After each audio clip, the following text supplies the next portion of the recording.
frankly doing interviews like this where I have to talk about more kids getting kidnapped, more Christians being murdered, and it's just, it makes your stomach turn. It just does. And what I can tell you right now is no one has laid claim to this abduction, which makes me believe that this was Fulani militants again, striking this school, St. Mary's. So that's who I believe has done this again. That's who I believe attacked that Catholic church also earlier this week where people were abducted and killed.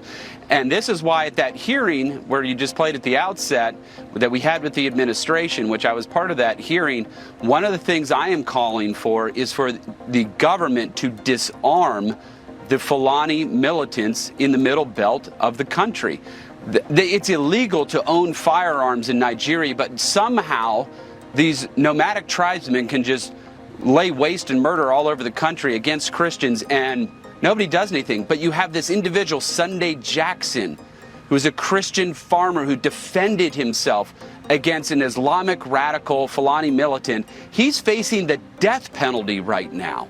Where's the justice in that? And that's one of the things I think the Nigerian government can do, is to restore credibility in their government and their justice system, is to free Sunday Jackson. Rep. Riley Moore talking about the two major conditions Nigerian government must fulfill before the US will cooperate with them to stop the insecurity in Nigeria. Yes, this is a nice approach, but it's not actually what Nigeria needs at the moment. The Nigerian government is not lacking tools to tackle insecurity in Nigeria. Think about all the billions of dollars that has been spent the past 10 years. They have the tools, they have the hardware, they have the equipment. They have the drones, they have the helicopters, they have the fighter jets to do the job. What they are lacking is the will to do it, because they all have agendas. Like many know in Nigeria, Tinubu's top priority is 2027 presidential election. He wants to win it. He's not talking about any other thing. It's not as if he doesn't see all this. He sees what is happening. But since the people committing these atrocities against Nigerians are his base, yes, they are Muslims, he is the first Nigerian politician to have the audacity to run under a Muslim ticket. That he himself is a Muslim. He chose a vice presidential candidate who is also a Muslim. He ran under that in a country that is supposed to be a secular country with almost 50% Christians and 15% Muslims. But he did that anyway. He calls it political strategy at the detriment of peace in Nigeria. So what the US government needs to do is to use force, not just sanctions. They are talking about targeted sanctions at individuals, denying them visas, including government officials who are directly involved or enabling all these atrocities in Nigeria. But that's not just enough.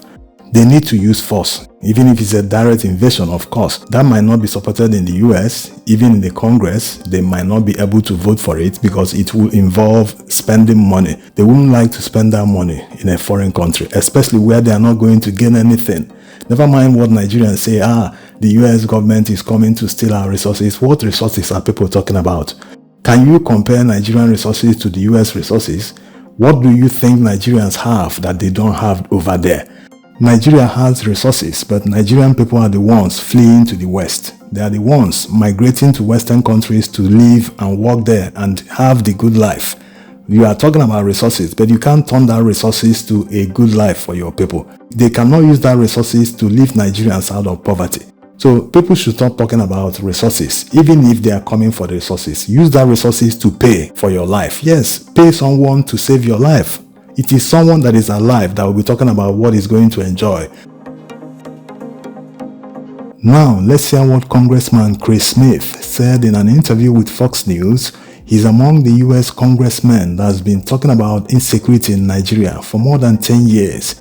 According to Chris, he has held hearings about insecurity in Nigeria starting from around 2012, and he's tired of the constant denial by the Nigerian government.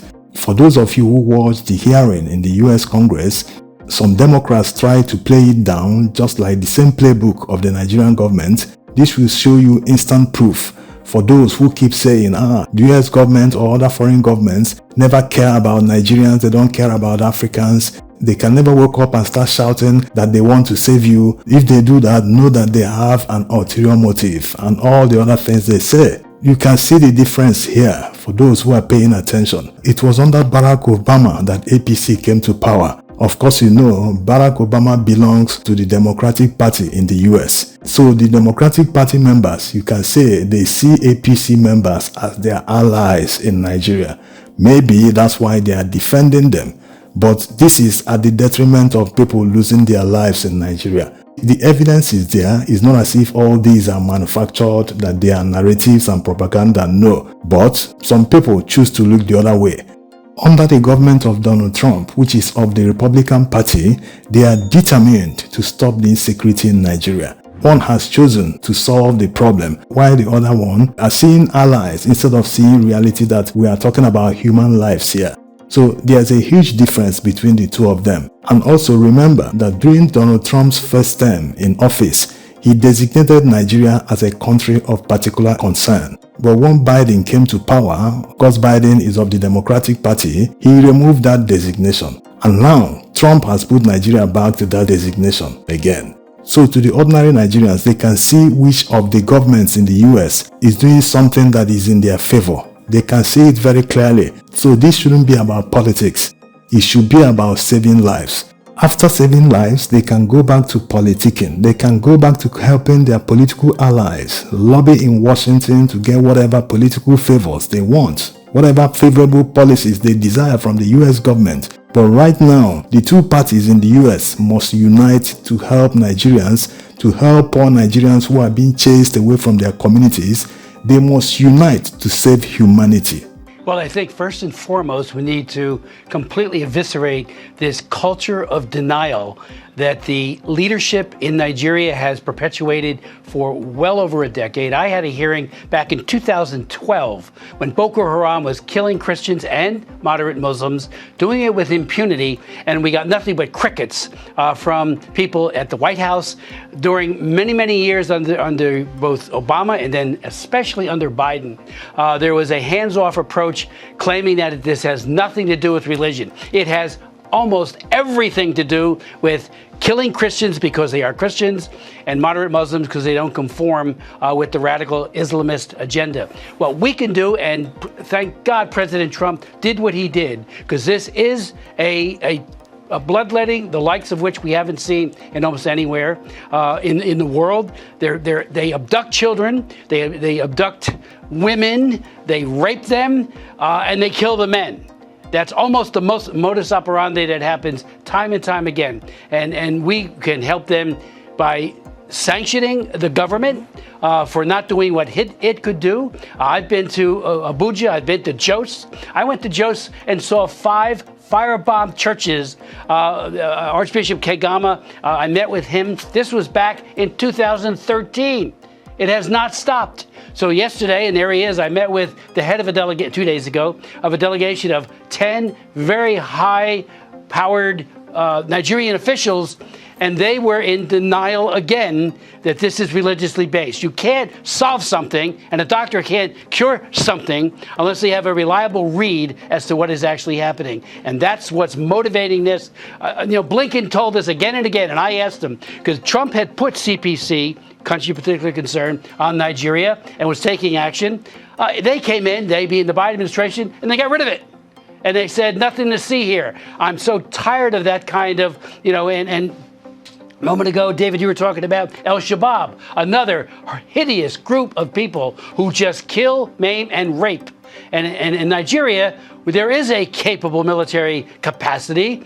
Our training there could make all the difference in the world. And you've had on your shows, and I thank God for it, our Mike Waltz, who he was deployed there in 2015 to try to rescue some of these children that had been, as part of an effort to stand up with the best counterinsurgency methodology and the necessary weapons to do it.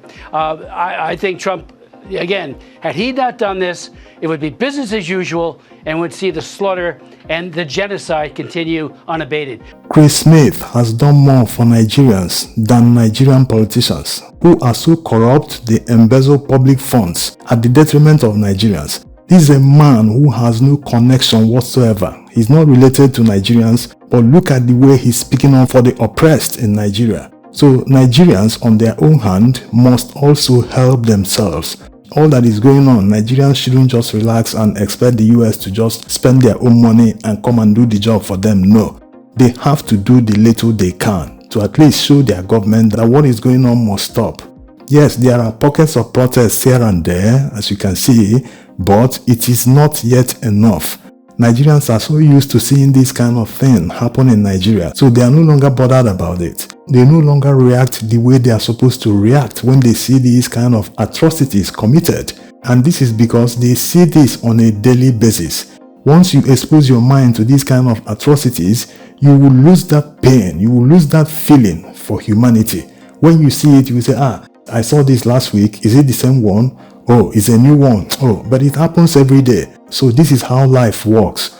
But we can't still stop reacting. We must keep reacting. And the more we react, the more we draw attention. No foreign country can love your own country more than yourself. You must show that you love your country. You must start making effort before others will come and help you. If you are not even helping yourself, no one is going to come and help you. This is how it works.